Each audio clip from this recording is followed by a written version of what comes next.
Well, good morning, good afternoon, good evening, wherever you are. We are the ANK and the BAK Talk Bros, and we are here doing our Chiefs and Titans post game reaction after that overtime thriller. Aaron, It was stressful, man. right?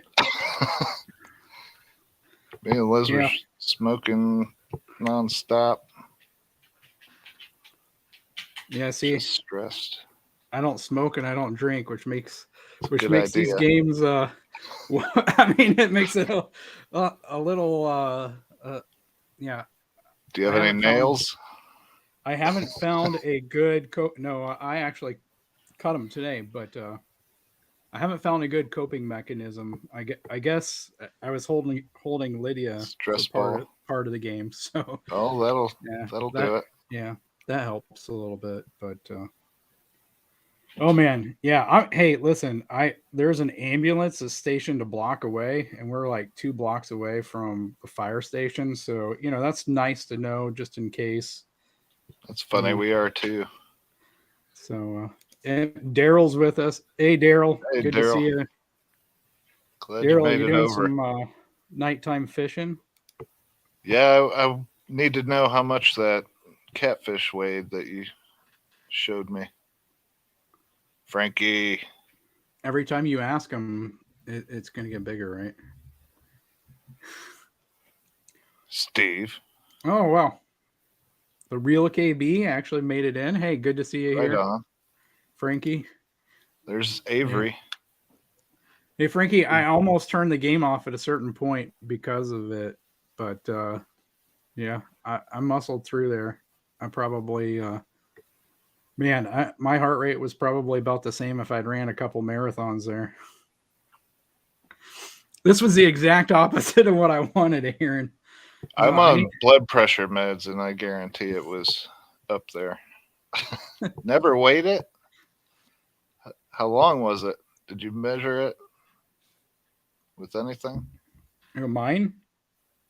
Daryl said he never Oh, weighed the oh, giant you're catfish he talking about had on heart his rate. tailgate. Oh, yeah, I didn't measure mine either, but Mine's still above 100. Mine's still Liz above could have 100 done it. right now. So, Liz is a nurse. She oh, will check me Avery every once dropped in a in. while. Yes.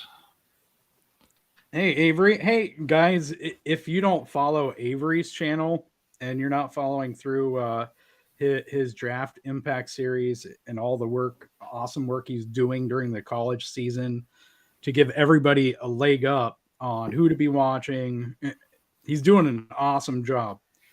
And Avery, I love your graphics. Like, I keep thinking we got to find a way, when we're finally at the point where we're ready to explode, to bring Avery on and have him help out with the graphic stuff, because Avery does an awesome job, guys. So be sure to follow his channel and follow the work that he's doing. Avery, I'm glad that May you stopped in here. Absolutely. You may send him a link too. I did say something to him.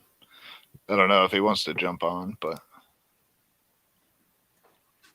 Frankie says on that 4th and 1 that Clyde got near the 50-yard line, my heart was going like when we were in the Super Bowl against the 49ers. Hey, there yep. were 2 or 3 times that they went for it on fourth and 1, and each time I'm like, oh, at first I thought, okay, they're just gonna draw them off sides, right? Try to draw them off sides. And when I saw him like the ball, I swear I wasn't breathing. Like, I was holding my breath. I was just, yeah. Anyway, Hey, Robert. Welcome in. I'm enjoying my post game. This is protein shake. I forgot to bring my water in. Avery says, I'm telling you, I really think Reed was off in part due to his son's sentencing. That Absolutely wouldn't be surprised at all.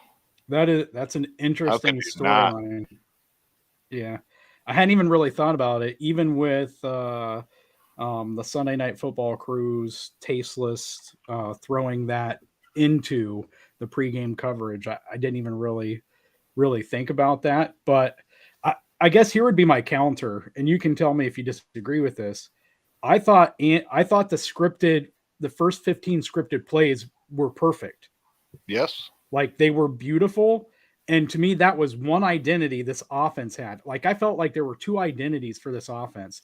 And those first 15 plays, the scripted ones, were the kind of identity we needed to have. And we just got away from that the rest of the game. Well, obviously until Pat took over there in the fourth quarter. So I guess that would be the one thing I could think to kind of counter that because man, those looked great. And then afterwards, and I know everybody has an opinion about who's calling plays. If you guys episode 2 of New Heights, Travis all but says it's all Andy. That was my takeaway from that episode, just listening to him. Whatever you think, though, I mean, you could come to a conclusion that Andy does the first 15 and Eric or whoever does the rest or whatever. I don't really care. All I know is that it felt like the first 15 were great and we had a good identity with them, and then the rest of the play calling for almost 3 quarters, it was a different identity. Now, granted, it's not totally fair because whether the flags were warranted or not, there were calls that, really put us in a hole on drives and especially on first down, having to replay it on 1st and 20.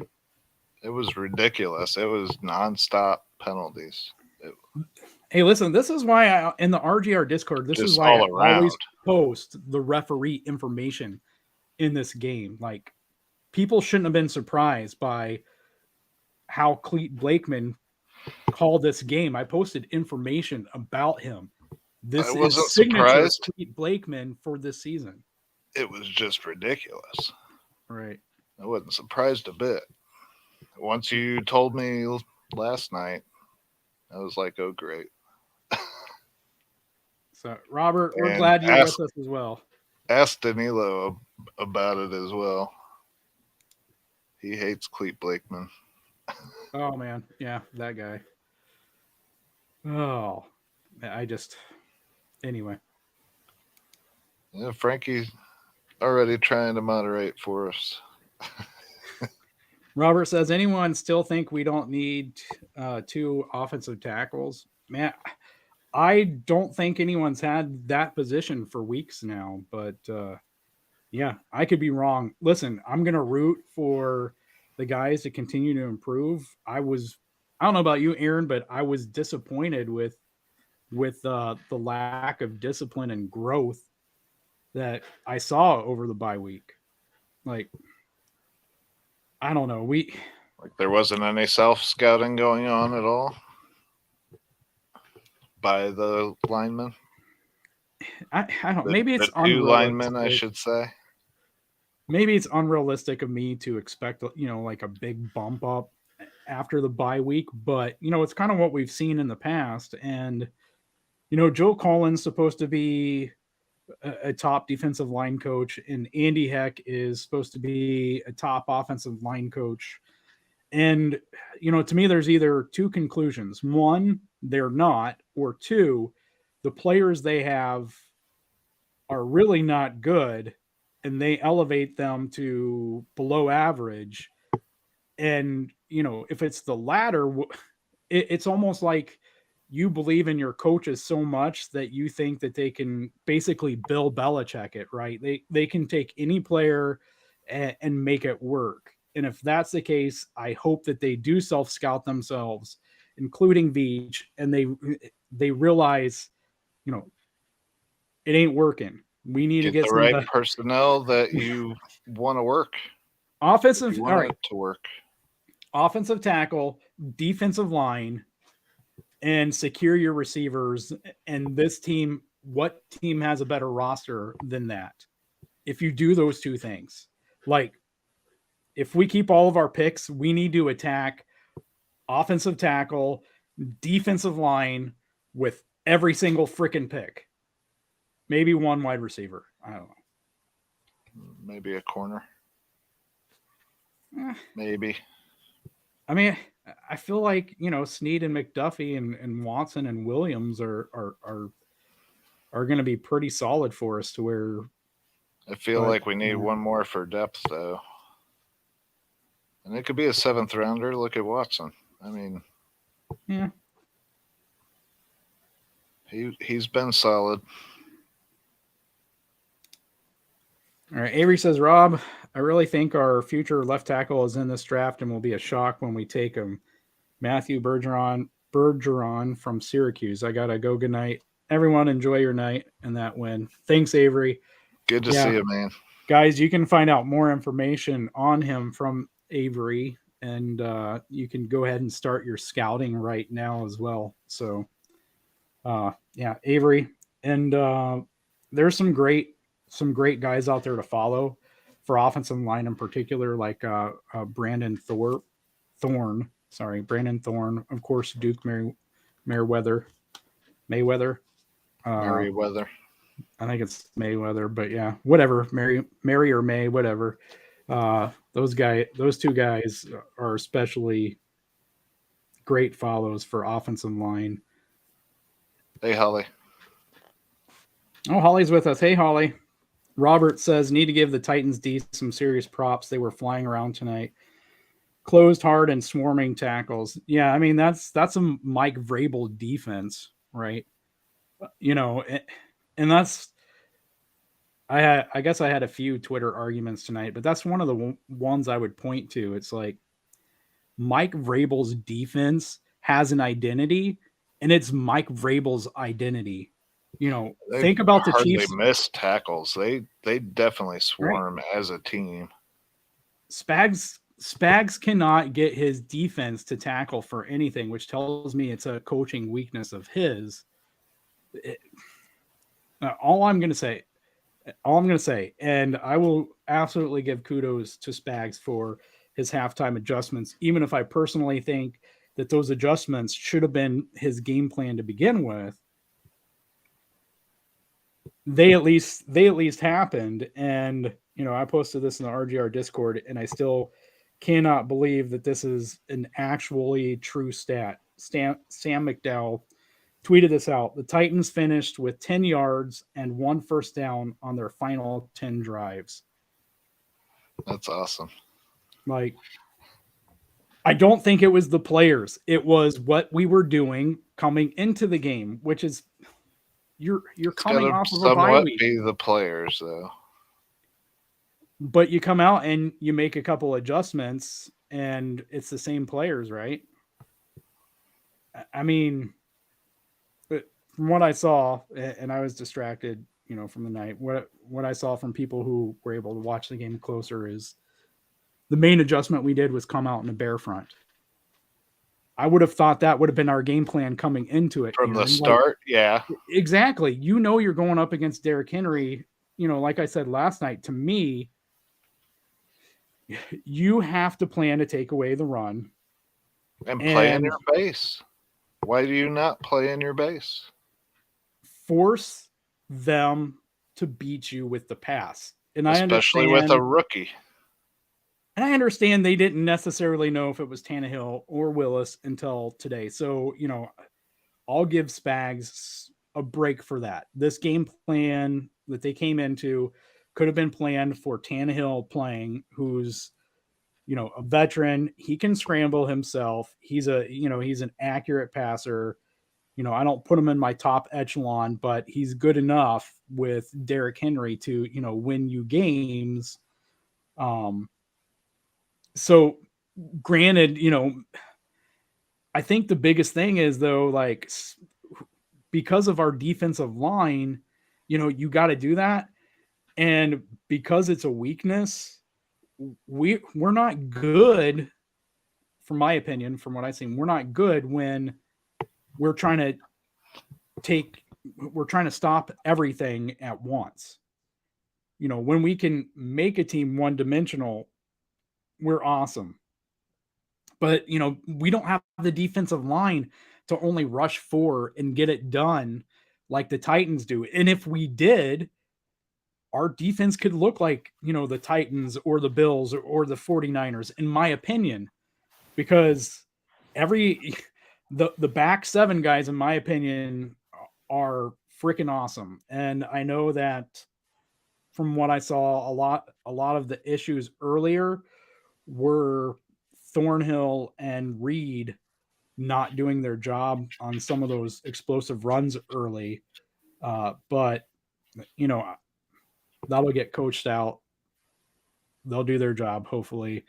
Um, yeah, I don't know. That's I'm all just we gonna can do stop is talking. hope. That's all we can do is hope. Real KB agrees that we could use more depth at corner. I mean, I don't know how they feel about the guys that we have on the practice squad, but I feel really good about 1 through 4, you know. So, but yeah, I mean, I hear you if there's an injury or two. So, Holly says the consensus from a lot of Titans fans was that the refs favored the Chiefs a ton. I get tired of all this blaming the ref calls. Your takes. I mean, it definitely wasn't geared their way. yeah, There were a ton of calls that didn't need to be made, ticky tack. We all the kind way of around. expect that with Cleet Blakeman, but I'm guessing it's Cletus. I mean, here's what I saw. I'm gonna I'm gonna try to be as honest as I can. What I saw was the Chiefs get up by 9 points, and then we start seeing the flags fly to let the Titans back into the game. At halftime, when the Titans had the lead, more flags in favor of the Chiefs started to come out.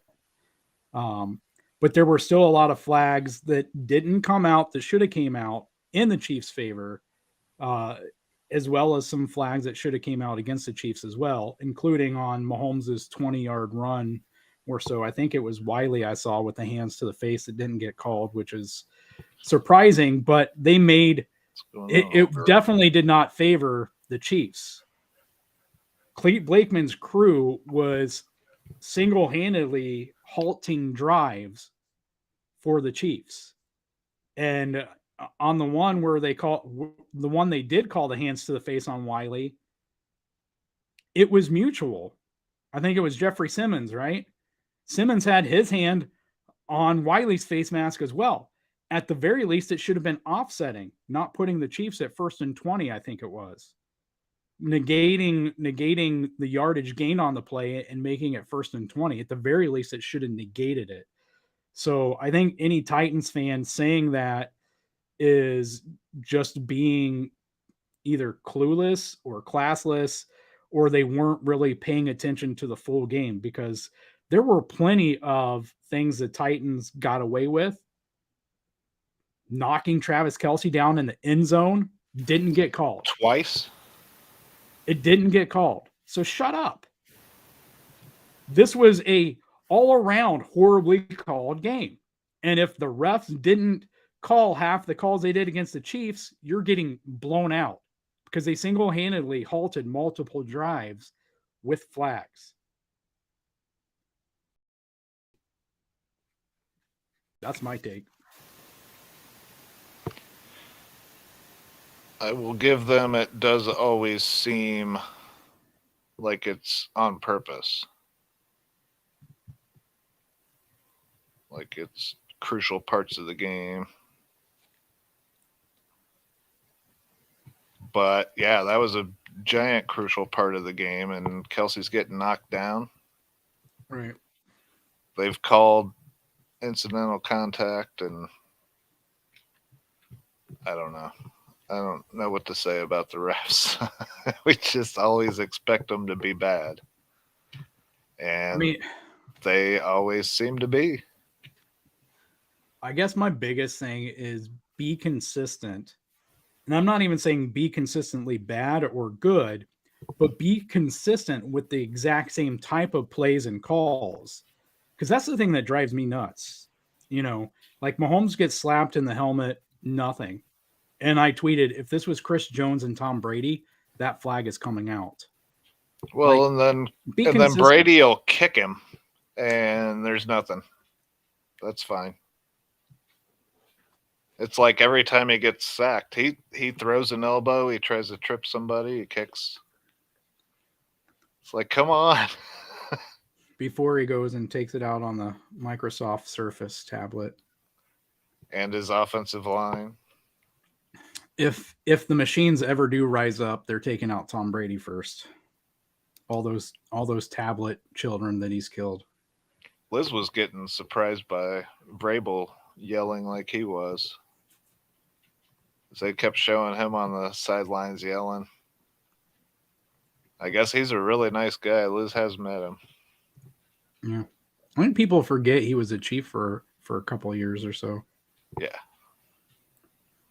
Of course, we have a lot of new fans who wouldn't even know that. He caught a touchdown for us. Yeah, that's true. I think everybody here right now was around for that, though. What was up with our run game? It feels like we gave up on it early. Yeah, it wasn't working. Yeah, they were swarming on us. Just, here's the thing. Here's the thing with the run game that's different than the pass game.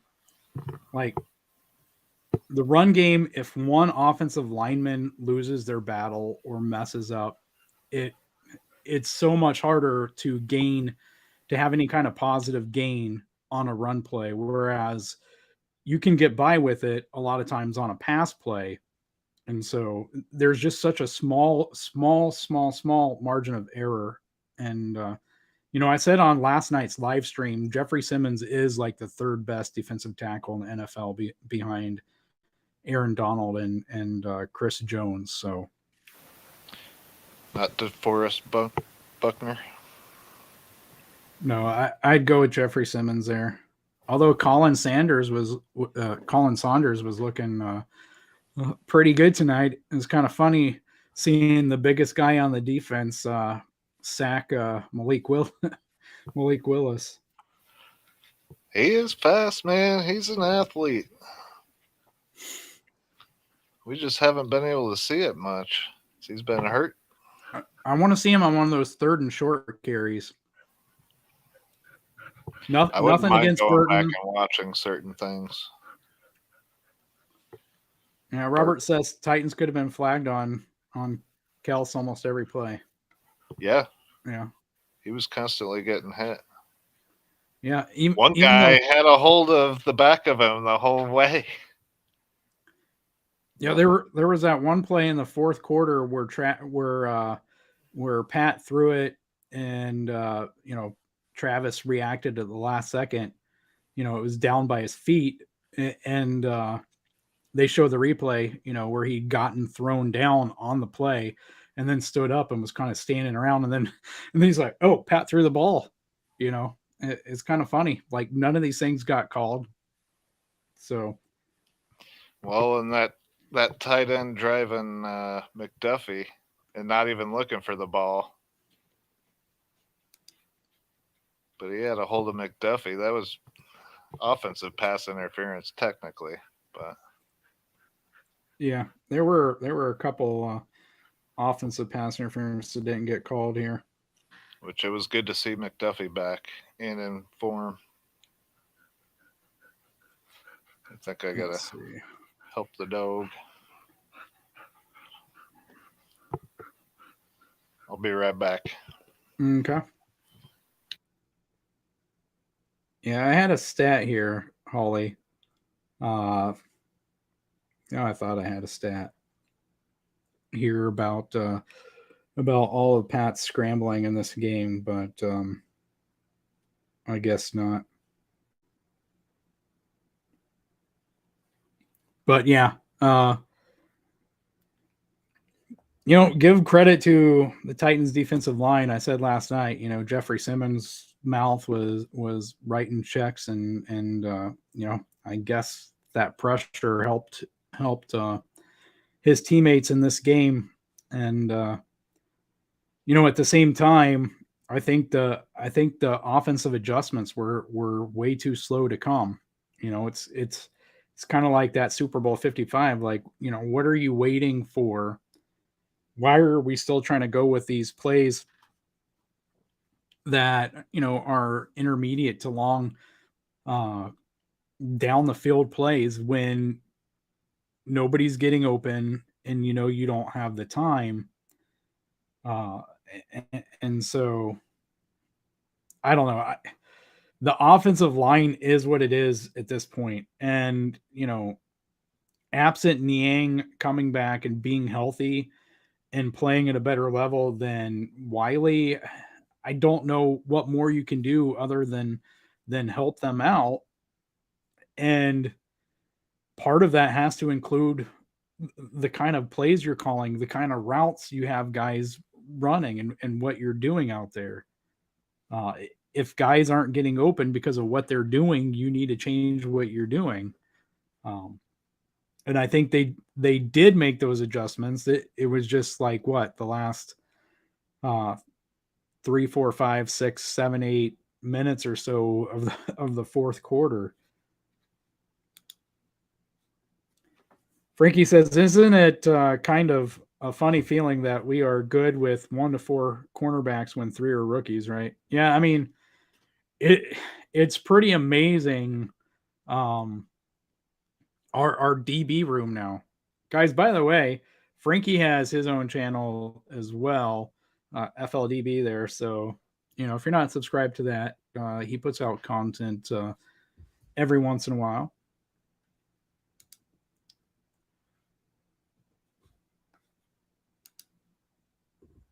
Real KB says, "Isn't this the most flag throwing officiating crew in the league?" Yeah, they have been this year. That's one of those things that I threw in the RGR Discord chat. I mean, this was all very predictable from the beginning.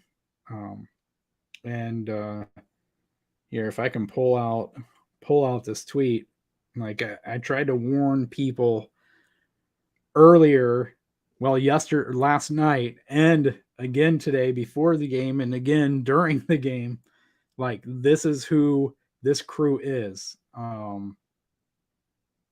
It's just it's just interesting how much different referee crews affect different games. It's like to me that's one of the biggest differences between this game and the 49ers game is it's just a matter of the referee crew that's out there. So but yeah, let me see if I can pull this up really quick here.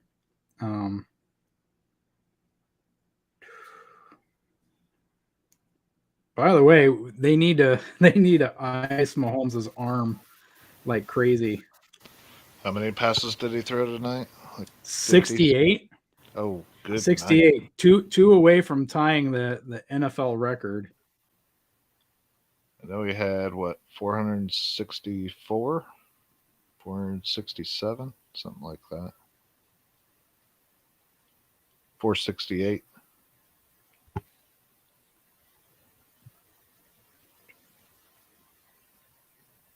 Sorry if I lost your place. No, I'm trying to find this tweet here. All right, here we go. Yeah. Oh, 4 were called back on penalty. All right, Titans Chiefs. This is from Rick Goslin. The Titans Chiefs draw the Cleat Blakeman officiating crew, which has been the hardest on home teams in 2022, with an average of 7.3 penalties per game, and we definitely ended up with more than that. This crew has called the second most penalties this fall and officiated the high penalty game 22 in the Arizona Las Vegas game. So they wanted to take back over as the top. They're like, how dare you? We are doing a Chiefs game, so here we go. Yeah. They were chippy the whole time. I mean, there were plenty of penalties that could have been thrown that weren't. Yeah, Seems so like they do the ticky tack stuff instead. this is why I've started to pay attention. And I'm not blaming refs, but I'm definitely start paying attention a lot more now to the referee crews. And Charles Goldman yesterday, put out, well, Saturday. We're technically into Monday now, but he put out a thing about Blakeman's, crew. I mean, you could have saw it start, coming. And I think we talked about this last night, didn't we? That his crew, the penalties his crew calls with the most frequency are false start and offensive holding, right? What did we hear a lot? There was a And lot then of linemen defensive going. holding and defensive Sorry. pass interference. So, but yeah, there was a lot of offensive holding and false start penalties in this game. So There were a lot of offsides they didn't call because I saw their guys standing on the line. oh yeah, for sure. So, and Chris Jones was definitely over at least twice that I saw. He got called for one. Frankie with the correction, he had 72 passes before were called back on penalties.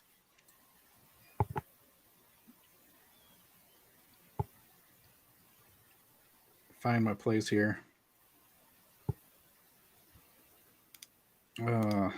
Let's see. Throwing Holly, Steve off. Have you looked at your phone at all? I You're haven't. just having issues. Imagine that. Yeah. Oh, I see. You handled it. I tried.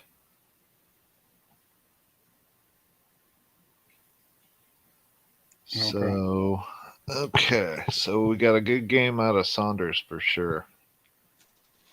And I was telling Liz, it's time for you to put the team on your back, Mahomes. And he picked up that 3rd and 17 on his own, and I was like, here we go.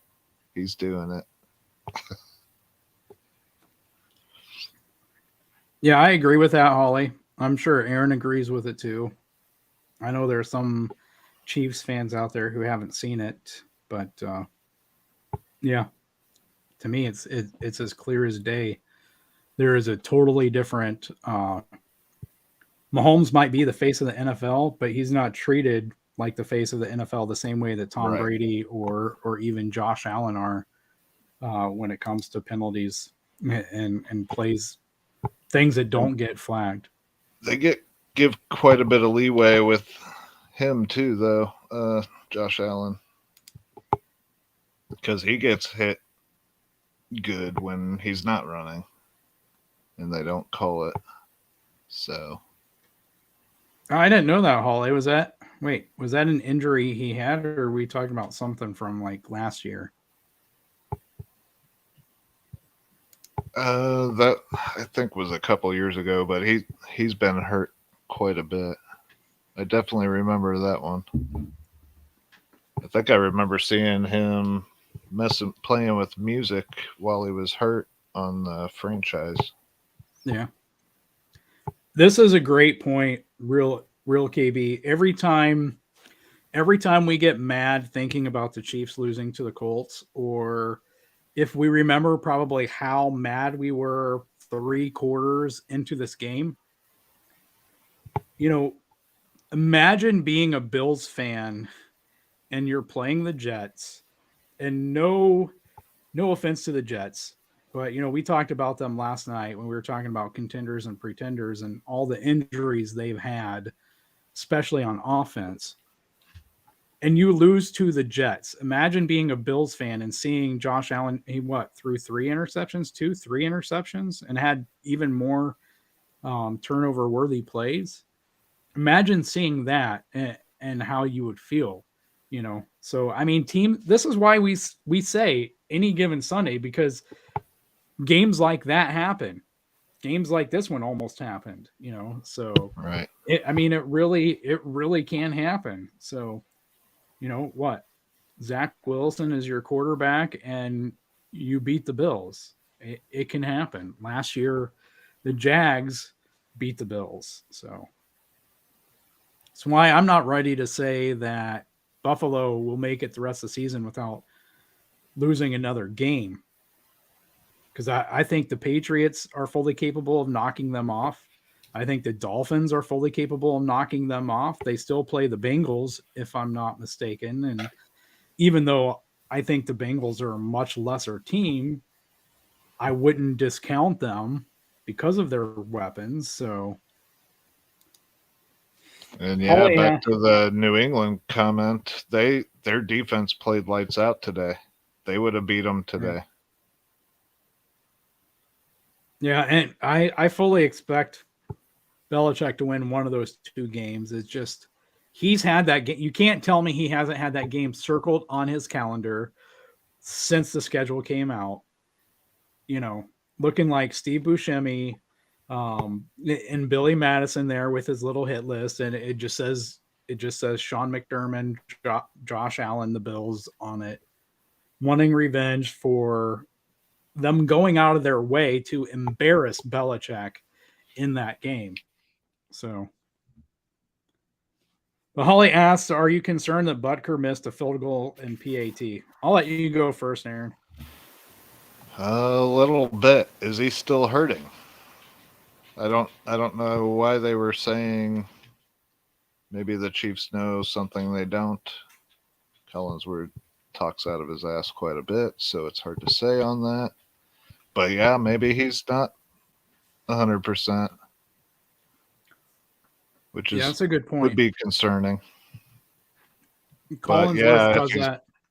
if he's healthy and missing kicks, what's going on? Is he reverting back to, was that last year with all the extra Yeah, points? I think so. Hey, and Liz can't stand him, honestly. I she she couldn't stand him, can't stand Fisher. I don't I could go on and on. You do bring up a good point about Collinsworth because he does it more than Ace Ventura does. So that's an old reference for any kids we have in there. You'll have to Google it and watch it yourself to figure out what I'm talking about. But yeah, I mean, it does me. And I know that there are people out there, hi, Dan, who don't care when Butker misses an extra point, but there's clearly something wrong. It's not a fluky thing where it's just happened a few times in his career. And to me, those points matter. And It you don't absolutely did tonight. you don't ever hear anyone talk about Justin Tucker, who is the probably the best kicker in NFL history. And I don't know what the numbers are after tonight's game, but Harrison Butker was the second most accurate kicker, you know, after Justin Tucker. Justin Tucker's not missing extra points. There is something mechanically off. I don't think it's the injury. He was out there kicking kickoffs, and it didn't look like he was having an issue doing that. Well, he kicked one to the 10, and I was wondering what that was about. I mean, sometimes they do it strategically, though. I'd have to go back and watch it. Did it have a lot of hang time to it? Like sometimes that's something Tobe does, Yeah. Short with a lot of hang time so that the kick coverage team can get down there. And I But think he'll those are, usually do it at like the 1, not. well, I mean, it depends on the hang time though, because if you do it where you get more hang time, I think those are the kind of kickoffs where you have a much better chance to go down and hit the return man and cause a fumble. If you can do it bang bang and you get enough hang time on the kick. So I think Tobe and Butker have different tools that that they're utilizing on kickoffs. So it's not always. This is where like Madden rating adjusters, are stupid because they see kicks like that or they see kicks to the 1, and those are usually what Tobe wants. Like Butker can kick it out of the end zone. We all know that. Right? Every We can time see him if do he it every wants. time if he wants to. But they do it strategically for different reasons at different times in the game.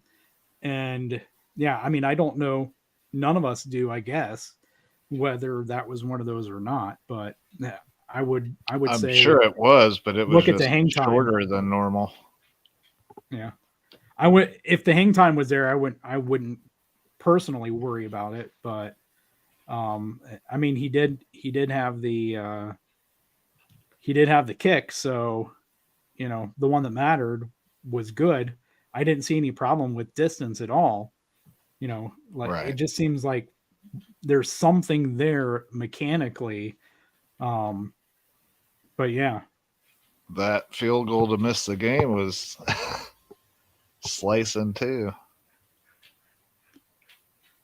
I just think there has to be an answer. You can't just say, screw it because we'd rather it not mess up his field goal mechanics. Well, you don't say that to Justin Tucker. Right.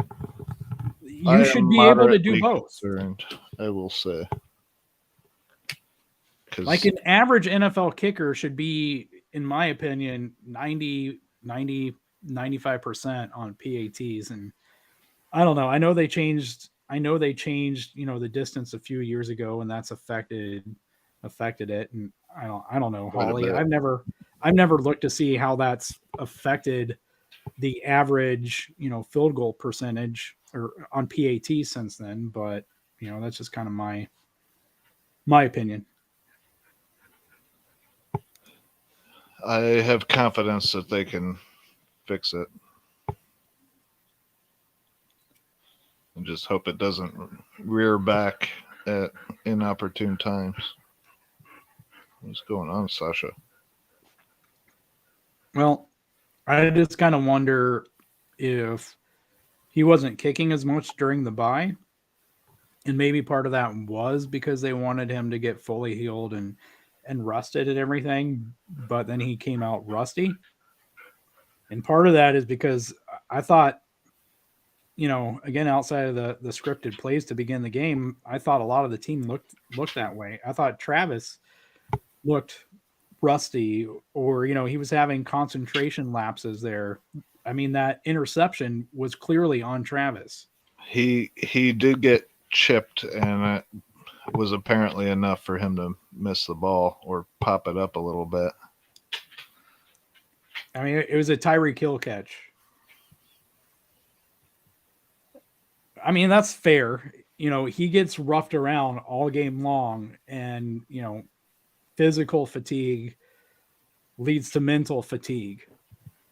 It's one of the reasons why Andy makes sure that the guys are in, peak physical condition at the beginning of the season.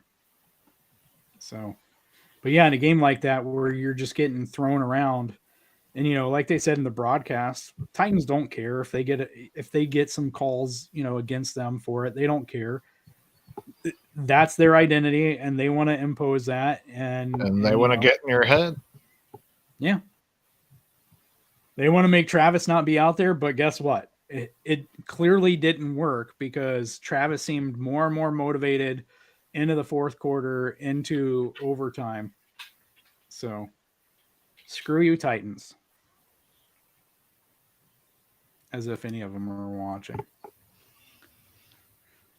Yeah, Robert, we really haven't even got into our full on review of the game. We've just been kind of doing the chat here, but that catch was absolutely amazing. So, and that's what I thought he was going to do last year, that type thing. But that was an excellent catch. Great concentration. You can't ask for more out of a second year player. He was being tackled to the ground after the initial bobble and still caught it. So, and he had a few other good catches that that are now going to be ignored because of that one, and some tough run after the catch. So, very happy and impressed with Noah Gray today. And I know we had some questions going into the season, and even the first few weeks of the season. Holly, I think you might have been one of them asking about, Noah Gray. So let us know in the comments, Holly, did this game answer anything to you about Noah Gray moving forward? I think it did a bit to me. What do you think, Aaron? Yes, definitely. I loved seeing it. To have a second tight end that you can completely count on, and Fortston was last year until he got hurt. It does a ton for our team. I mean, you can't be stopped if we have all our guys in line. I think Frankie put up this one of the stats I was looking for earlier. Mahomes traveled 428 yards before throwing the ball. He's responsible for the top 3 total scramble yards in a game. Super Bowl 55 being number 1 with 497 yards. Week 5, 2020, 495 yards. And week 14, 2018, 471 yards. And that points to offensive line that's struggling. Right. But Jeffrey Simmons was not, our interior was not giving up all the pressures. It was the tackles. Yeah, for the most part, it was all tackles. And they've got a good front four. They really do. Okay, Holly, I thought you were talking about a new injury, but yeah. Yeah, I've been rooting for Saunders for a long time. I'm glad he's healthy. I hope he can stay healthy. Ever since I saw the backflip. I just hope he doesn't price himself out of staying in Kansas City. Yeah, I really do hope he stays healthy, though. Oh, sadly, Lego. I think Hardman does. Yeah, Lego, good to see you in here. Yeah, it's been a little bit. Holly says, I used to not care, but now care. And I know I'm a Tommy Townsend fan, but he's been holding well since he's been in 8th grade. Yeah. I mean, I don't, at no point have I thought it's a Tommy thing, but I mean, is that because people are saying it started after Colquitt was gone? Like, I don't know. I had joked about it. I know that. People blame Tommy. Well, it's Dan Marino's fault, Holly. There you go. I just threw Going back to Ace Ventura. I just threw 2 Ace Ventura references into tonight's episode. Take that, Gen Z. I see my little brother.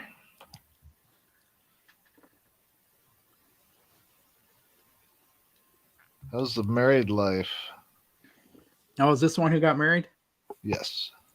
Congratulations, Adam. You should make sure that your wife understands, though, that Chiefs come first. I'm kidding. Travis seemed exhausted. Yeah. I really do think that chipped and hit constantly. That whole they were hitting us early too, before the ball got there. He is used to it by now because every team does this to him. Well, most of them do. If they don't, they're not that smart. But a lot of them, you got the 5 yards of contact, use it. And a lot of them do. And a lot of them do it after 5 yards, even 10, 15 yards, and they get away with it half the time. So, and some of the time they have to because it's the only way. That holding one I was talking about earlier. That was awful.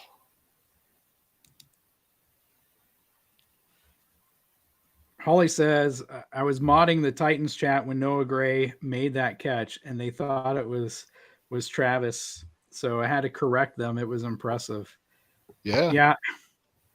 I kind of thought in my head after that catch, I had this little joke that I started to write about the Titans defenders being like, wait a second, how did Travis catch that when I was defending him? Because I mean, it really was. It was an amazing catch. So, if there, I could just imagine a defender being like, what the hell? Travis is right here. So how did he make that catch? But yeah. He's a clone. Hopefully. I'm glad you appreciate it, Holly. It's so much better than being angry me like the first 45 minutes of that game. Well, not the first 45. After we went up 9-0, from then on it seemed like for a lot of the game there was a lot of anger, tension. Well, the anger kind of started from the beginning when they were being so chippy and I mean, Travis pushed the guy's head, and he's been good about being mature about it and walking away. So that was a little surprising. He was obviously getting angry, but that's what they're doing, is trying to get in your head and get you out of the game. Yeah, and when it's below 32 and they play like that, it's a much more miserable experience, on top of it. So, but yeah, I mean, Mike Vrabel is a really good head coach. I think when we did our head coach and quarterback, brackets, I said to me he's a top 5 head coach in the NFL. You have Andy, you have Belichick. If you want to throw Shanahan in there, but to me, Vrabel, he's one of the top 5 head coaches in the NFL. I completely agree. And that team takes on, well, at least the defense takes on his identity, and that's something that kind of, to me, I find disturbing about Spags. What we talked about our offense, and I talked about, to me, it was like we had 2 different identities on offense. What about the defense? What does it say about Spags' identity, based on the defensive play? We don't have that. We don't have that kind of physicality. In some games, it looked like we did. If he ever got fired, how would you feel about him being our defensive coordinator? Who, Vrabel? Yeah. Man, I would think if he got fired, another team would be so ready to offer make him the head coach. Yeah, but if you're asking if somehow another team wouldn't offer him, yeah, I mean, I would do that in a heartbeat. Are you kidding me? Okay. That's where I'm at. He's a very smart guy. He can clearly motivate players. He's got a little bit of Belichick in him, in that he can take guys where, on paper, they might not all look like they should be able to produce a good defense, and yet they do. And I think part of that, goes to attitude. And I think part of that is like Belichick, just knowing, I don't need a guy who is an all around great player. This guy has, these skills, and I can use it, in this situation and in these situations in these ways. So, yeah. And he elevates his players. He knows the game, and he knows how to improve everybody. Yeah. Holly says she was concerned the Chiefs would end up with only 9 points like the Packers versus the Lions. It was looking that way for a while. So frustrating if that would have happened. I was super surprised when I saw any score in that game, because the Lions defense has been so bad this year. Like, I thought if there was a game where the Packers were going to be able to turn it around and score 35, 45 points and still lose by 3 or 4 points, that this would be the game.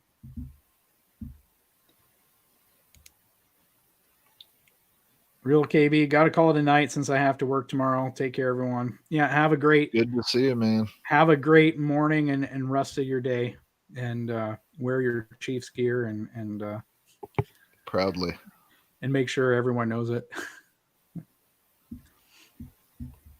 So, hey, we made it to the end of the chat. Gooch never did figure out how to get in, huh? He was having issues. Was giving him error messages, so technical difficulty. Yeah, I might have to wear my Mahomes jersey tomorrow. He definitely put the team on his back to start with. On our comeback.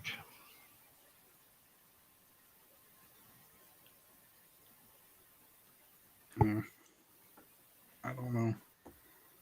Kelsey did seem tired, but still had the Still had it at the end there.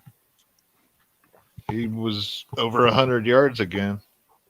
Yeah, like I said, that fourth quarter drive and the overtime drive, Travis looked like, it's like when you were playing a video game and you were playing like the boss man and you're like, I did it, boss man is dead. And then they get that second life and they get like half their life back. It was kind of like that. And then he transferred some to Noah Gray. So, we got caught up. So you want to actually, we haven't covered everything. So Aaron, you want to talk about the things that good and bad and players that stuck out to you on offense? Offense, the running backs definitely didn't. It was mostly Travis and Juju to start with. Hardman had some good plays. He also got a little hurt. I still don't think he's 100%, but he's been playing hurt. Yeah. He's a tough kid. And yeah, I think he's pricing himself out of Kansas City. The interior offensive line did well. The tackles did not. We have covered that. MVS had a big catch, and Justin Watson had a big catch. Sky Moore was kind of, I don't know, he tried to throw to him when he was double covered. I didn't care for that. Mahomes was a little off here and there. Yeah. But he ended up carrying the team at the end. And he did miss a few wide open. Like, obviously, he threw the ball to Travis on that one, that everyone saw. He was just off, and Travis was wide open. But there were a few others that he just didn't even see the read, before he had to take off scrambling. Like, I think there was one. One was for Hardman that Collinsworth pointed out. Yeah, there were a few there. So, but I think one of the biggest surprises for me was that they got Tony involved right at the very beginning of the game. I did not expect that at all. Right. So, it kind of suggests that if they didn't, either they already had their scripted plays done and they went back and redid it, or it tells you at what point in the week they did their scripted plays there. But yeah, and that part of that went back to their the one identity. Like, they made a concerted effort to get him in there, and then I don't know how much he played, after that until spurts, in the fourth quarter or whatever. Because there was a lot after that I didn't recognize him being out there. But I don't know. I still feel like, I don't know about you, but I still feel like Andy, Eric, whoever, they haven't figured out the identity of this team. And I understand they want to spread the ball around, and I think Mahomes had receptions to like 11 players. But you still have to have some kind of identity, and I just felt like for a lot of this game it was disjointed. But yeah, I want to say right off the bat he threw to 6 guys. But Tony, right out of the gate surprised me. And it feels like that first drive he was featured multiple times. So, but he really wasn't in there all that much. Yeah, which you can't expect him to be. And he could have been a bit of a difference maker, in this game with his speed. I would have liked to seen him return a punt or two. But right. Hardman had a couple really good returns. One got called back. He had a goofy return as well, but I wouldn't mind seeing Tony back there. Yeah. I really thought that's where they would get him involved.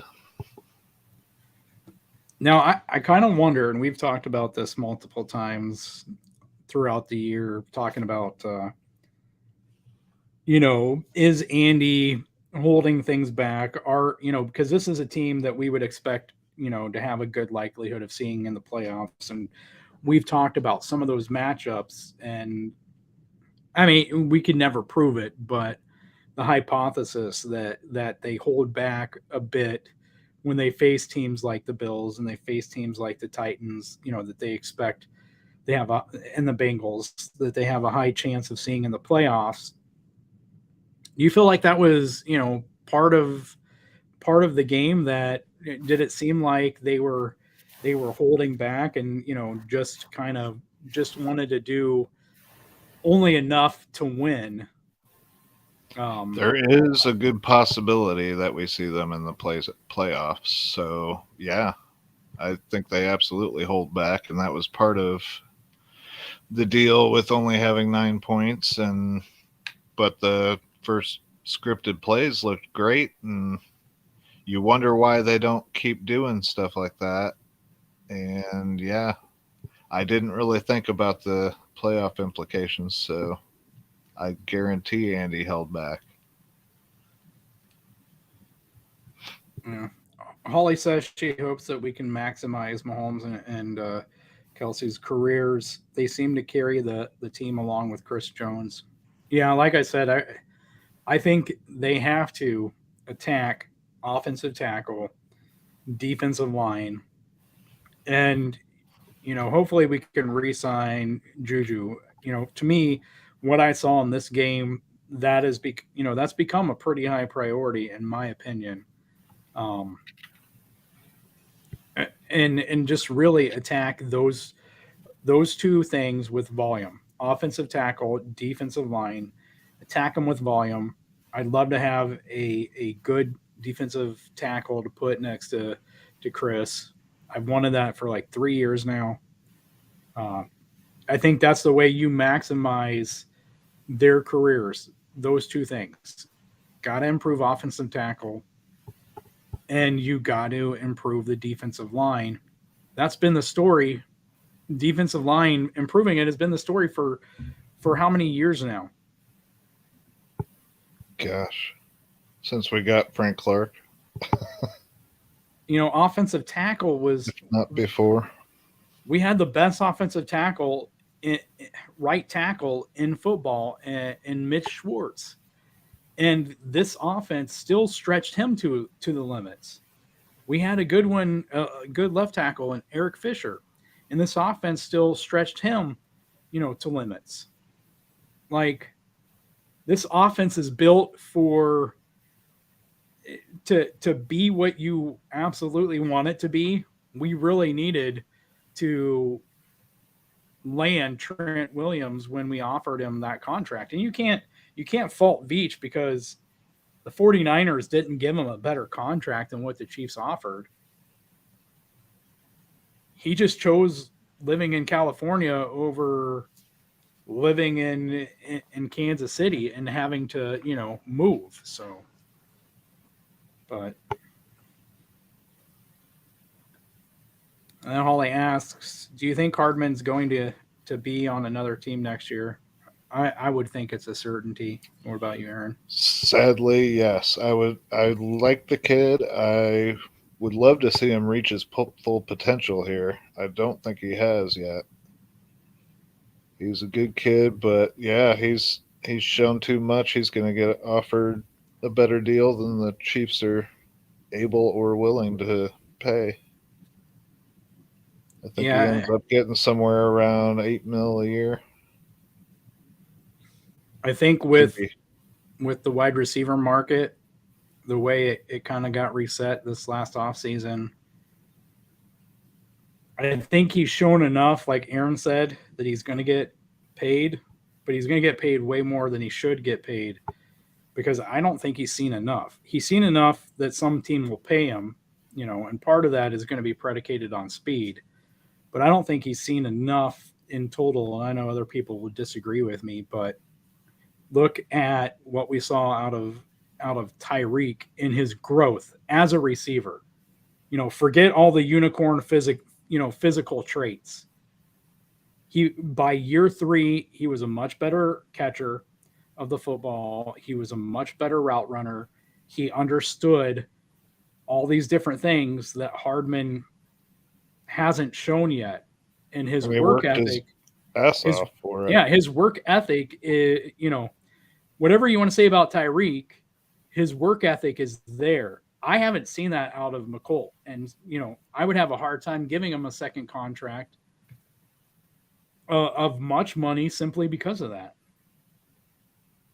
That would be my biggest issue is I have lots of Well, and question marks about his work ethic.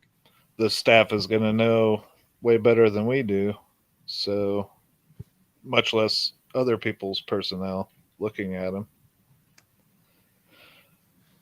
But yeah, he should have been working more and harder.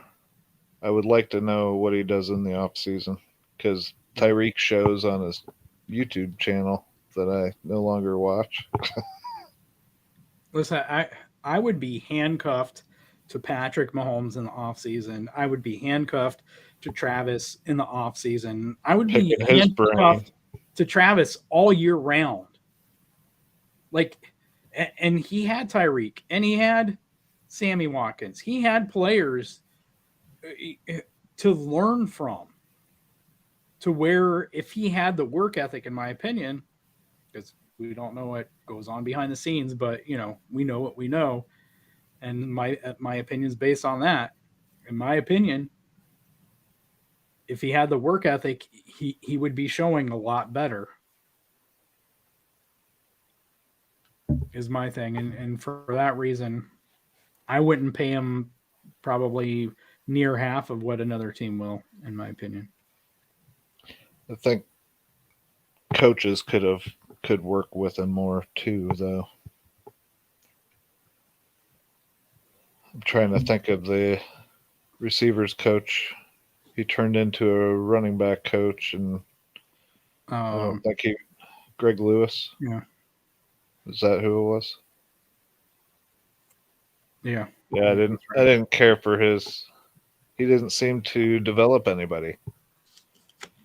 Which, yeah, he should definitely be working on it on his own, but coaches should also be working with him. Right. Trying to improve him. I don't know how much that's been done. I guess for me, at the end of the day, you have to want it. Were the coaches working with Tyreek?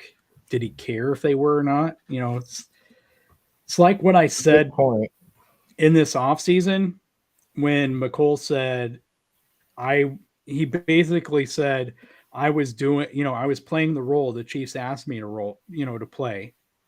And Tyreek's gone now. So I'm going to have a big season. I'm basically summarizing what I heard him say. And at that time I said, I disagreed with it because to me, I don't care if the coach says this is the role we want you to play. I'm not saying being be an anarchist, but what I said at that time, and I still believe, is you push, like you show the coaches that they need to change their mind. Play the role you've been asked to, but don't accept it without putting up a fight.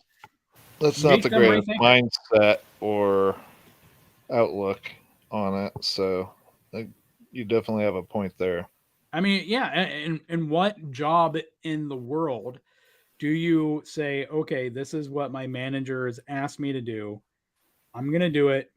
I'm never going to show my manager that I'm capable of more and they should rethink what they're asking me to do in the position they have me in.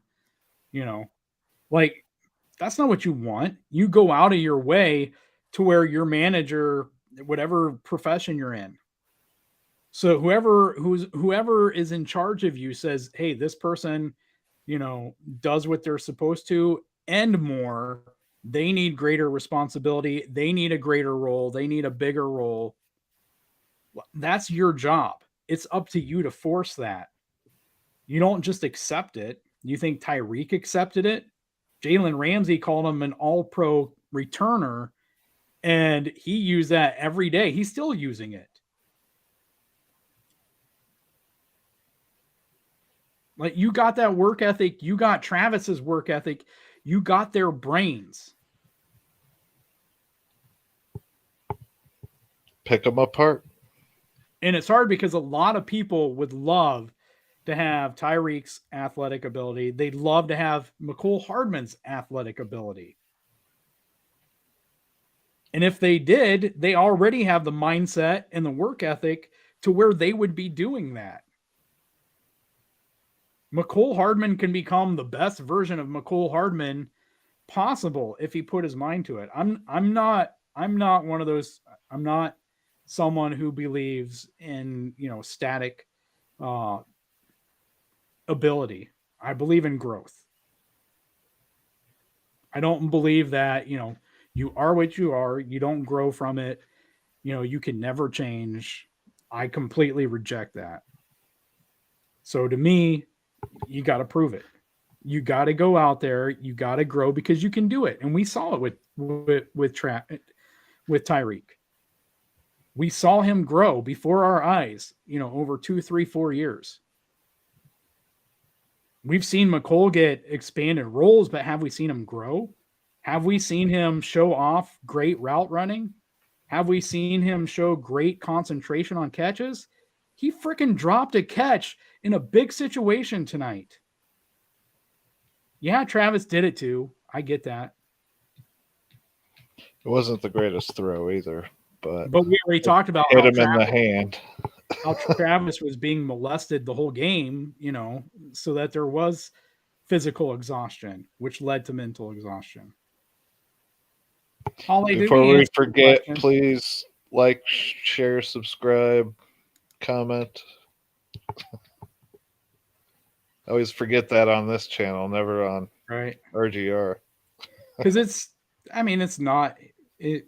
Yeah, we want our channel to grow, and we love having you guys as our audience, but doing all that stuff it's not our first thought. Talking about the Chiefs is, and talking with you guys is. So, but Holly asks how Orlando did, and the first vision that comes to my head is a matador.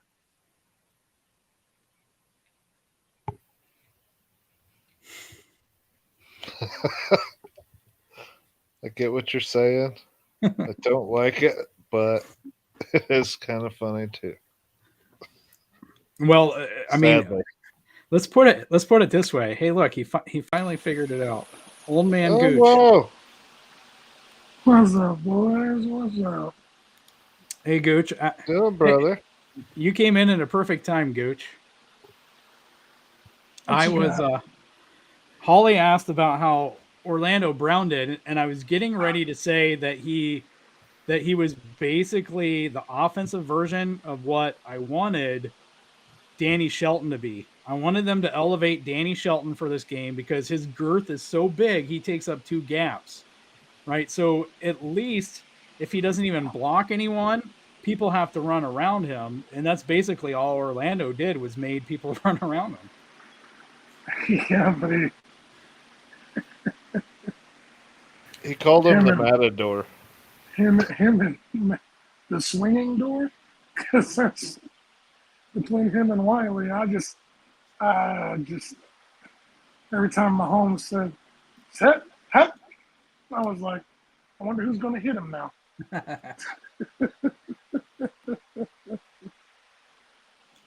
That dude's going to make $8 million next year. That's all he's going to get. Do you think it was so bad? It was so bad. There was a couple plays, like I was like, okay. At the beginning of the season, I was trumpeting as like, you can't handle speed rushers, but at least like the power guys he could handle. He was being pushed back into Mahomes' lap by power guys. So now the real question is, why are you even there? What can you do? And then I'm watching Wiley, and I'm like, and I don't usually do this, and it's so sacrilegious, and I could feel my grandmother slapping me in the back of the head every time I said it, but I'm like, please, God, let me and get healthy.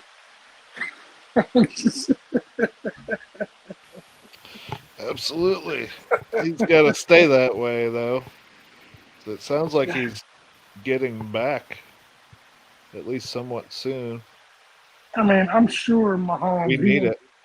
he won't ever say it, but I'm sure he yelled at them in the locker room or whatever because he just didn't have no time. I mean, they couldn't even, like, even when he was getting the ball out in under 2.5 seconds, there were still people there. Like, they weren't even being able to slow these guys for 2 seconds. Does it seem unbelievable that we can, as an offensive line, we can stop Nick Bosa, but we can't stop John Q, edge rusher for the Titans? You know, we know how good Jeffrey Simmons is in the middle, but on the outside there, you know, those guys were looking better than Bosa. So, you know, how does that compute? Do we need to start game planning every edge rusher coming at Wiley and Brown as if they're Bosa? I mean, these two, We none almost of it have makes to. sense. The problem is that when you draft and sign an offensive line in those positions, you assume they should be able to handle one-on-ones. But now it's almost like you have to take 2 wide receivers away and put 2 running backs in the backfield just so they can chip these guys to give Pat time. Because you can't leave one back there and make one decide which one he's going to help. You know, it's And utterly ridiculous. and then McKinnon tries to chip the guy, so he goes inside and just completely blows past Brown. I mean, I think the problem though, Gooch, is you can't have those guys back there to chip, because part of the problem is even when they're not getting past Brown or Wiley, you know, at the beginning, they're getting coverage sacks because we don't have guys who are open. So when you're chipping, you're taking away one of those guys. So it's like no matter what you do, you're screwed. It's kind of like the Well, defensive I think, ame except on, you know, the opposite side. I think that's where and why they traded for Tony because he has that speed to separate from just about anybody, like Tyreek did. And so it'll give him that even when he's not being thrown to or the routes are or the play's not for him, it's the decoy aspect of it because he can get past you. No one's ever accused Juju of having breakaway speed. The one thing Juju has always had is hands. So he can get those contested catches where he's fighting for the ball because he's got strong hands. He's a big dude. Yeah, Kelsey, I said it, second tight end. Like he's tight end too. Kelsey sees the defense better than a lot of people, but Vrabel, and you gotta give it up to Vrabel. Vrabel was smart enough to make sure 3 people were around Kelsey 90% of the time. Like it was one of those. Kelsey's not gonna hurt us. Everybody else is gonna have to figure it out. Until Mahomes went full Thanos and was like, "I'll just do it myself." Yeah, and well, at some point, the Chiefs started taking advantage of that and using Travis as a decoy, Which was and smart. yeah, Which was smart because it was just a slow adjustment though. and it eventually opened Travis up because he finished with 10 for 106. You know what I'm saying? But in the beginning, everybody automatically knew, well, we know where the ball is going. You know what I'm saying? First or second read's going to always be Travis, you know, and then everybody else. Yeah, I need Sky to show some of that, whatever he did at Southern Western Michigan Avenue University, wherever he came from, that made them want to draft him. Because right now, I'm not seeing nothing. And they had him in. They had him in. Like, And I think Tony caught one ball and Sky had 0, right? I think he had 2 catches actually, Tony. But more, yeah, I think he got thrown to twice and didn't get either of them. But Mahomes also threw it double coverage. The one that almost got picked. By our old Hey, friend Lonnie hey, Johnson. that was Lonnie Johnson. Yeah. Is that why we cut him? He can't catch those? As soon as I heard his name, I was like, hey, I like that guy. Yeah, but now on that, were the Titans playing him at safety? Yeah, they were. Yeah. Yeah. Interesting. The Titans have what? 2, 3 former Chiefs from this offseason on that roster now, right? And 2? from previous, because Chris Conley's out there. Yeah. So. That was Chris Conley? Uh-huh. I was wondering. Sure was. What is going on there? All I gotta say is, hell of a game. Yeah. Titans defense is a lot better than I thought it was. Man, and it's funny because when Henry broke off that 54-yard run, I was like, third-ranked rushing defense indeed. But did y'all see the hit that Bolton put on his ass and he never came back in the game? I told you that dude, he steals Derrick Henry's soul on the regular now. Yeah. Steve, are you able to get rid of the bots? I'm trying to I check here. reported it, but it's not letting me. It was so signed in. It was. I wasn't even near because Keas streams the game for me so I can watch it. I had my AirPods in because I had to go do something else. The hit was so loud, I had to put down what I was doing and go back to see if they'd show it on replay. So I was like, man, somebody got stuck. And of course, it was Bolton. Should have figured. How about that Gray catch? Man.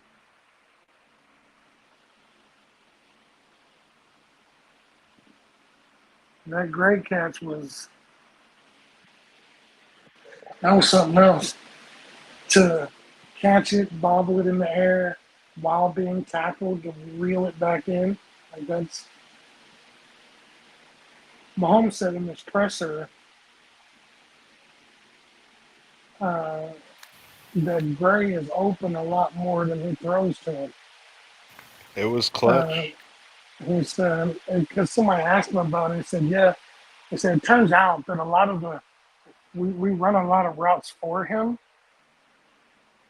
but then I look elsewhere, and by the time I look back, he's wide open, but I've already thrown the ball.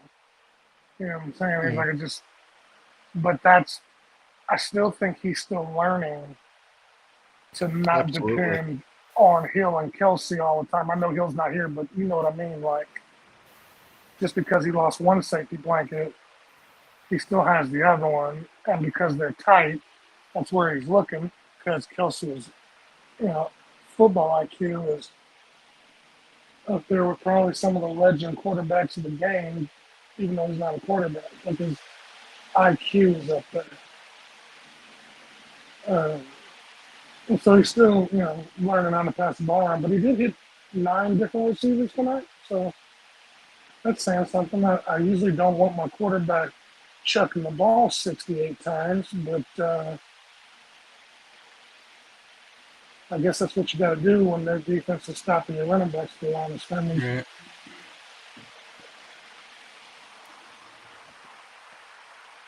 And I wanted to talk some crap on Simmons, but he got some beast. Like, that's what he was. I firmly believe he was the main reason why we stopped running the ball, because he had his hands on every running back when they hit the hole.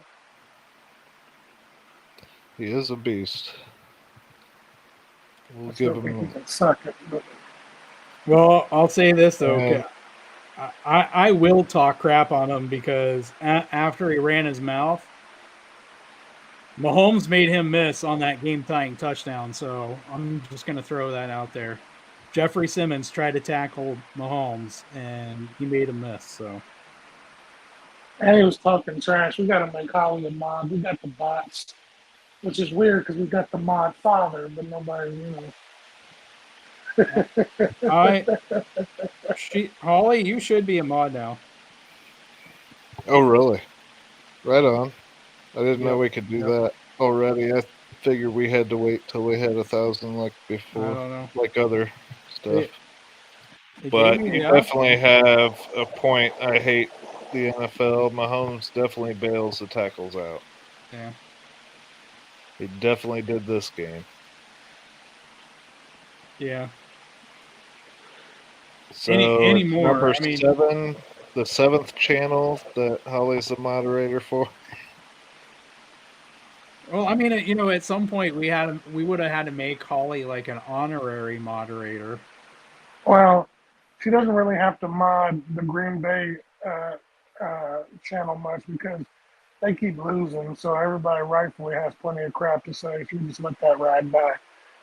But if he doesn't want the cussing, then she's probably constantly kicking comments off. And Giants Nation says, anybody see Kadarius Toney was out there breaking ankles his first game? Shaking my head. He's still injured, huh?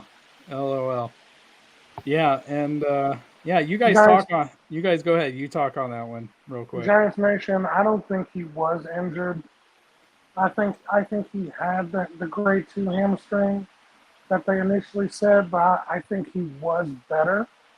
I think he was drafted by Gettleman. Gettleman's not there, and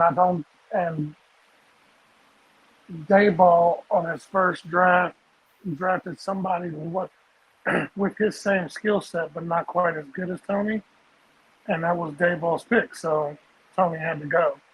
I mean, you get a lot of things like that where the previous regime drafted somebody, but because he's not their guy, they don't stick.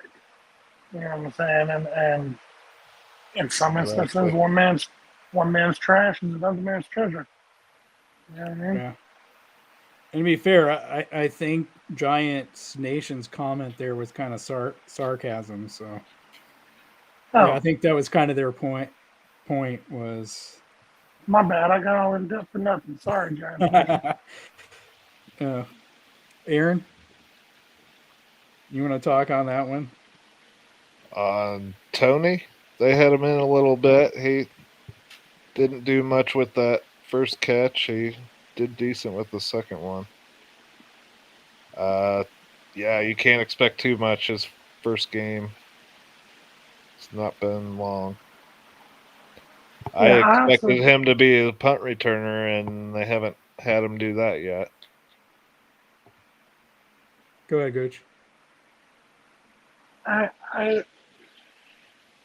think he knows more than they let him play because everything I keep hearing from anybody that the Chiefs allow to do pressure say he's soaking up the playbook real good, and he's out there doing so. I think maybe it's one of those Andy Reid, let's make sure you're in football shape, get you back used to the speed of the game because he was out for 5 weeks.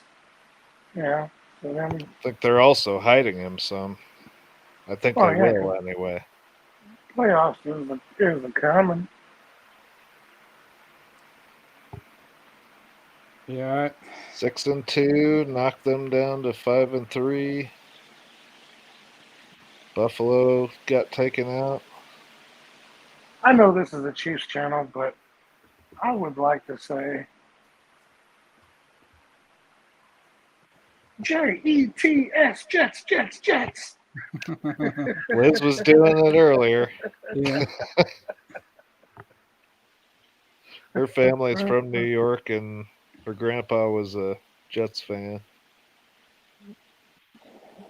Yeah, by the way, Giants Nation, thanks for stopping in, even if it was just to passive aggressively let out your Giants anger for trading Tony and saying he was injured and all that. We appreciate you stopping in. We're here for it. Yeah. Hey, listen. And we I will told you talk. guys. Go ahead. We will talk other than Chiefs. If you bring up something from a game that you saw that we might have missed or we might have watched, we'll gladly touch on it. We don't have to be specifically Chiefs. Trust me. Like, we're all fans of football in general. We just all happen to be fans of the Chiefs. So I Right. mean, we usually watch the games too. So if you're here and you like, hey, did you see that run or whatever? I'm sure we all watched that game. We're more than happy to talk about it. We're not going to alienate anyone. We're all Right. inclusive here on the channel. So my bad. Go ahead, Keith. Yeah. Not purposely anyway. So, but yeah. I mean, we talked about Dable and what we thought he was going to mean for the Giants. So, for a Chiefs channel, I think we were out there a little bit first on the Giants. I don't know that I saw them having this quick of success this early, but definitely a believer in Dable. So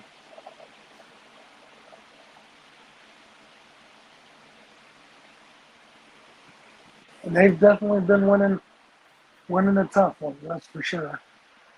Packers, I Ravens, mean, Titans, I think Vikings. it's a little bit of fool's gold right now because it is his first year. But you always want to see that. You know, I mean, he could lose the rest of his game if he's coaching the year, in my opinion. 6-2 with the Giants, who are what 3-13 last year, or 5-12, or something like that. Like, I mean, who else you gonna give it to? Well, I guess Sala. Malarkey down there in Miami What with about two and Sala turn the though? ball over. The Jets are what now? 6-3, and they beat the Bills. Are they I, 6-3? 5-3. right? I Six thought and they three. were five. I thought they were 5-2 before today. So 6-2. Are Can they? you I don't know. imagine the Can you imagine the Jets and Giants in the playoffs? Have Sweet they Jesus! have they not had the bye yet? They might be I 6-3 now. no, they're in the bye now. This is their bye week. And After this, I mean, obviously, Frankie, if you're still watching, watch your team. They're man, This is six and not how three. I want to win. Yeah, they're six if the and three. Jets, if the Jets and Giants make it into the playoffs, I got to get out of New York because it'll be nuts here. Jets, Giants, and Bills. Yeah, Yeah, that would be interesting. But yeah, the Jets are 6-3, and you upset the Bills. Like, you got to put Robert Sala. And as we talked about last night, all the injuries they've had so far, you could throw Robert Sala into that mix. I think very Absolutely. legitimately. You could be oh, and coach of the year. for everybody that keeps anointing the Bills and Josh Allen, I would like you guys to know that the Bills are 0-2 in their own division. Yeah. Just putting it out there. That's awesome. I didn't know that. Yeah. Holly says, to be honest, I have never met a Jets fan. Holly, at 6-3 and having beat the Bills today, I guarantee you'll start meeting Jets fans. They'll be doing that reverse homer out of the bushes, at least for a week or two or three or so. You'll start meeting them. I'm all for it. I'm here for that too. All right, so we talked a bit what we saw from the offense, and we've been dealing with the chat here, but here quickly, because it is getting late and people have to go to work on Monday, and Gooch is going to fall asleep here soon. Defensively, what are your guys' takeaways from this game? What were your reactions? Kudos to players. Uh, Anything negative you saw out of players, or I guess you could even say Spags.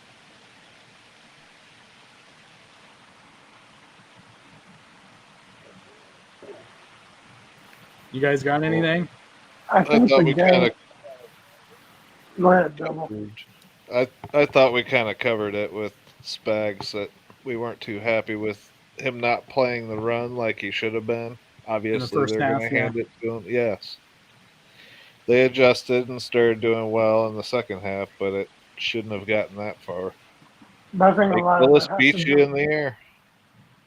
Right. I think a lot of that has to do with the fact that the last time we played the run like we were supposed to against a rookie quarterback was Justin Herbert on somebody we hadn't seen before, and we were riding him into the ground because he didn't, you know, we felt like he should have known that. But Malik Willis, believe it or not, that boy is big, and I mean, you know, he's like, you don't want him running. Not for real. So if you step up to try and fill the box and you go after Henry and you're focused on Henry and he gets out the edge like he did 2 times, like our guys aren't big enough to really lay the wood to stop him from or to make them think about taking those runs. And where the heck was Willie Gay tonight? He was all I over know- the field. I know he was there, but all I mostly saw was Bolton. No, that was Willie you were seeing. Was Yeah. it? Aaron, Either way, I do can't hear I do like how even though they gave up 115 from Henry,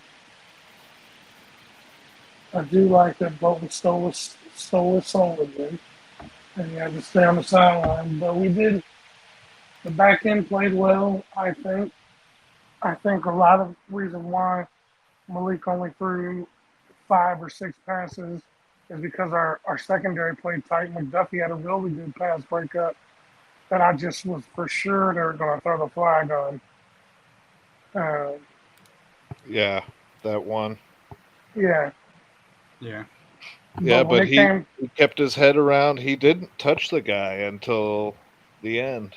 Yeah, it was good coverage, but And yeah, he kind of pulled him into him, it seemed like. but I think the one thing I will take away from the defense is it was nice to see Spags let them pin their ears back and just like we're gonna live and die by these blitzes in overtime, and he just like released the house. It's like back in the day we used to play tackle a man with the football and just it was 1-on-7 before you knew it. You know what I'm saying? And I think he held back a little bit too for the playoffs. Spags. it was nice to see him just kind of like I'm tell the hoping. boys go get it. You know what I'm saying? I mean, Saunders was chasing him down. But yeah, Willie Gay did flash a couple times, and he got some good stops. There was a third down that they went Freaking for it. Dunlap That was so tired. He just laid on the ground after they sacked Malik Willis. That third day, just kind of laid there. I was like, that dude's spent. he played his ass off tonight, though. yeah. So looking at some of the stats here, Colin Saunders led the team in tackles with 6, and Willie Gay and L'Jarius Sneed both had 5. All 3 had 3 solo tackles, and Nick Bolton had 3 tackles, 1 solo. So, yeah, it was definitely way more Gay out there stopping Henry. Even remembering it throughout the game, because I was surprised. I thought it was going to be more Bolton, but it was definitely Gay who was the one out there this game, more so doing the wrecking. Not that Bolton didn't have a couple hits, but the offensive line seemed to be keying on Bolton, though. Yeah, they were specifically going after him, which I would too. Well, yeah, I mean, if we're talking about it, best believe Vrabel noticed it the last time they played. What was that? Which one of y'all was that? That was ESPN ads as I was looking at the stats. Gotcha. Sounded like you're watching some girl pop band from an anime. You know what's weird is that it came through because if I tried to share video on here, it would have been without sound. But yeah, Holly said she feels like our defense did well. Definitely the second half. Oh yeah. You know, I was just confused that we came out with 4 defensive linemen to start the game. Um, it, it just seemed like the smart thing to do is to start with 5. You know, as we said last night, one of the big keys is you can't let Derrick Henry be at full speed when he's breaking through the line of scrimmage. You want him taking lateral steps and being slower. He's not as fast. If you get him to take a lateral step or 2 or 3, it slows him down and it makes him a lot easier to tackle. So, but yeah, the second half adjustments, I mean, they were probably, I mean, if this is how the game had started, you know, we might be talking about an amazing all around defensive performance. I read those numbers from Sam McDowell, you know, about the last 10 drives, and I don't remember what it is now, but it's incredible to think that can be true. That they got so little in this game from those last 10 drives on. Part of that, it really seemed like the offensive coordinator actually bailed us out on defense and just stopped handing it to Derrick Henry. You know? Gooch asleep on us? Nope. Okay. Oh, was that Aaron, was that your dog? Oh, okay. Maybe I'm just hearing stuff. Could be someone in my family. Anyway, you know, that I don't know, that was kind of what it felt like to me. They had the lead. You know, how do you not give Derrick Henry the ball? I tweeted out, I think in the third or fourth quarter, you know, how weird it feels to have to say that it sounds like a team is taking their foot off the gas by taking their running back out of the game. But it really seemed like that's what happened. They took their foot off the gas, and they did that by taking Henry out of the game. I don't know if they took their foot off the gas more so than that foot was bothering him more than he was trying to let on. I think that foot is really hurt, and obviously when you're running on adrenaline, you don't really feel it. But when you're out there for what they say, the Titans defense was out there for 70 something plays, so I know their offense was, because there was 7 punts in a row from the Chiefs. I mean, that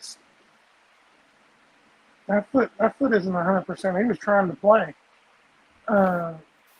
Were they hiding stuff for the playoffs? Right. I just think they took him out to try and save him.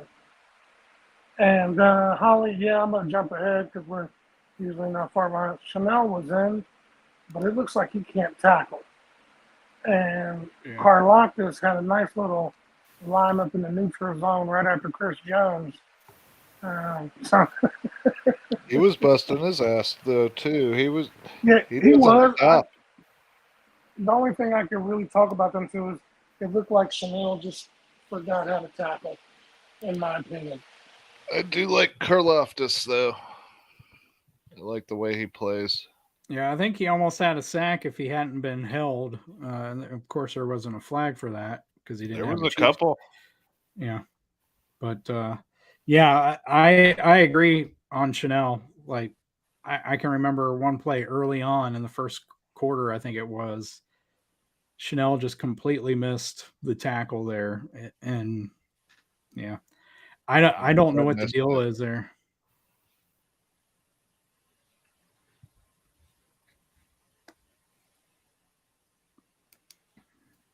Yeah, I'm trying to think if there's anything else we missed here. I mean, you know, McDuffie still hasn't given up a reception, right? Of course, he's only played 2 games, but he had not even 2 full games. But He hasn't given up a reception yet.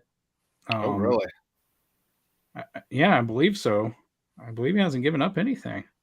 And Chris Jones did Chris Jones things, and we already talked about Bolton and Gay, and Gay really did step up more than Bolton in this game. Whether that was because they keyed off on Bolton or what, but the secondary, the safeties had their issues, as we talked about way at the beginning of the show, and that improved later on. But I mean, they made the adjustments they needed to.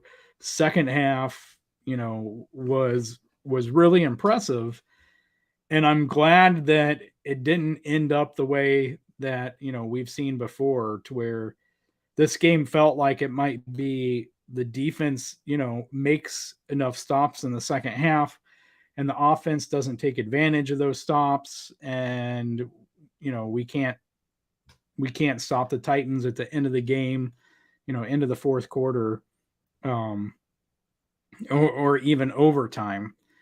But the defense continued on, which to me I think was probably the biggest impressive thing, because I was waiting for that, Aaron. I don't know about you and Gooch, but I was waiting for that. It was like the defense doing its job, the offense is kind of screwing around still, not taking advantage of getting really good defense.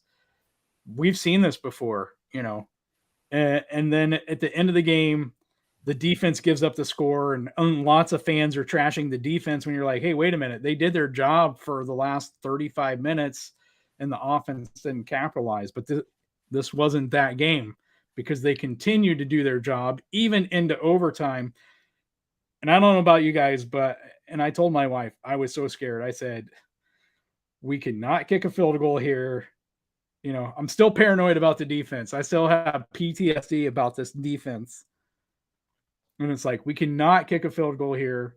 They will just give the ball to Derrick Henry. There's 4.5 minutes left. They'll just give it to Derrick Henry, and they'll go down and win the game. Defense did its job. So, I mean, I was definitely nervous. But, yeah, like Holly's saying, very grateful for the win. I wasn't sure what to expect there towards the end. I mean, Mahomes put the team on his back, and once he made that third down, I felt quite a bit better. And our defense was holding up in the second half. They gave up 12 yards? Yeah, it was something crazy. My phone is dead now, so I can't reread that stat, but I read it at the beginning of the game. The last 10 drives, it was something insane. 3 points? Is that right? Last 10 drives, they gave up 3 points and like 12 yards or something. Something ridiculous. So, I mean, I don't know how much more impressive you can get. McDuffie had a hand in that.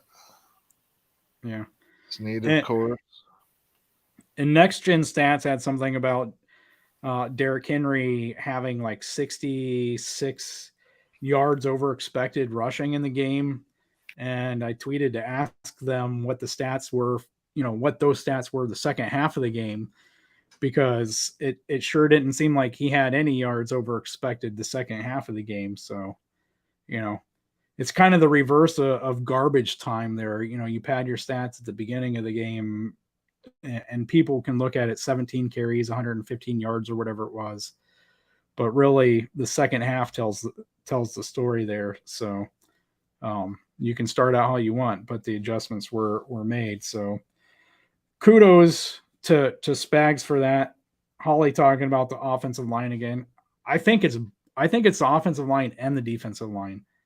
And we talked about that a little bit already, but it kind of goes back to the conversation with Gooch about keeping people back to chip, when, half the time the problem is that nobody's getting open. So if you keep people back to chip, you exacerbate that problem. And then on the defensive line, the guys aren't, for the most part, they're not able to get home with just 4 guys. I like our depth, though. So, it's like we have similar problems on the offensive and defensive line, to where, And if Saunders can play next to Jones and be successful, that would be awesome. But it's on the edges of our offensive and defensive line is where the problems have been. And they both create they both create scheming issues as an offensive and defensive coordinator. Because if we had the defensive line and we had the offensive line, we can do everything fine. But, even going back to the run game. So, as a defensive coordinator, Tooney and Humphrey and Smith are the Chiefs' offensive linemen. That's where they're going to get their success at. Pass blocking, trying to run the ball. So what would you do if you were a defensive coordinator? What I would do is I would say, I'm going to put enough guys in the middle of the defense here to discourage the Chiefs from running behind any of these guys and to run behind their weak links. So then what do you do if you try to do that? If you're Andy and Eric? And what are you supposed to do as a running back, when that's the case?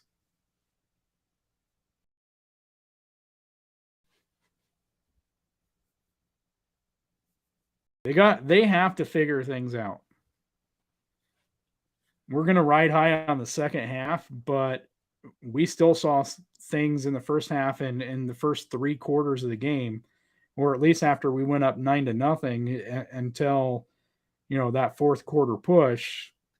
There's questions out there. There's a lot they still have to work on, as well. There's a lot of concerning things, offensive line, defensive line, and we got to get answers for that, and we got to start seeing growth. And I think coming off the bye, we expected more. We expected a lot less the first 7 games that we played. We expected a lot less coming into the bye, and the defense was way better than we expected. This has been the exact opposite coming off the bye. But yeah, we still got to win. So we're going to be grateful. And we're also going to point those things out, though, because it is concerning, at least to me. And to Gooch. And to Aaron. I'm answering for Aaron. And to Liz. Liz has things she's concerned about, too. Absolutely. A lot of it Butker. But yeah. Holly, get with Tommy on that and his mom. See what's going on. All right. Make him watch Ace Ventura Pet Detective. And let us know. No. So I absolutely don't blame Tommy. I joked about it in the past, but I do not. I was just giving you crap. Well, let's ask Matt Amendola if it's Tommy. Well, I'm sure he would say it was. Is he the new Finkel?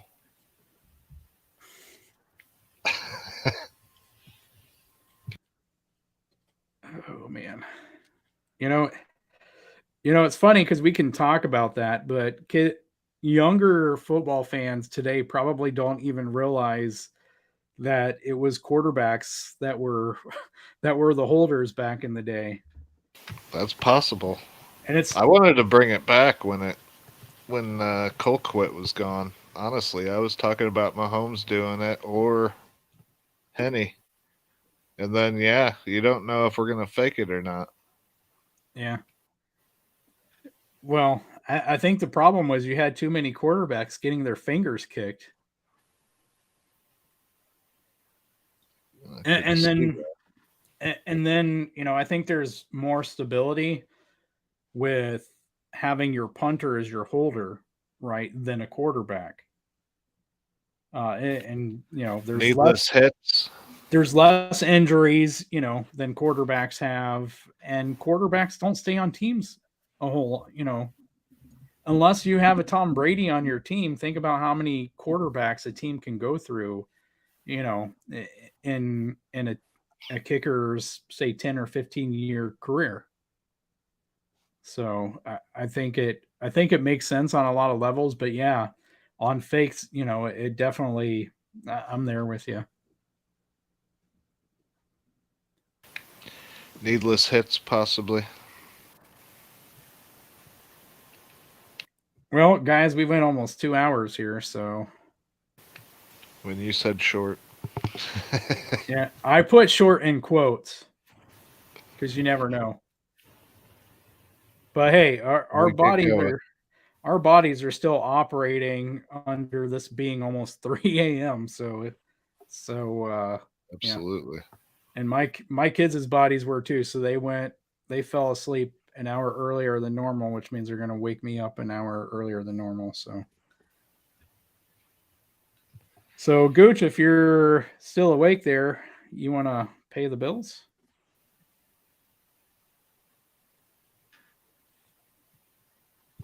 Hello, hello. Should I do it? Should I do it, Keas? All right, I guess. Go ahead. Gucci, Gucci, goo! Nothing. No. Oh, he came off. He's not muted. Are you there, buddy? Alabama Did you unmute him? can't even beat.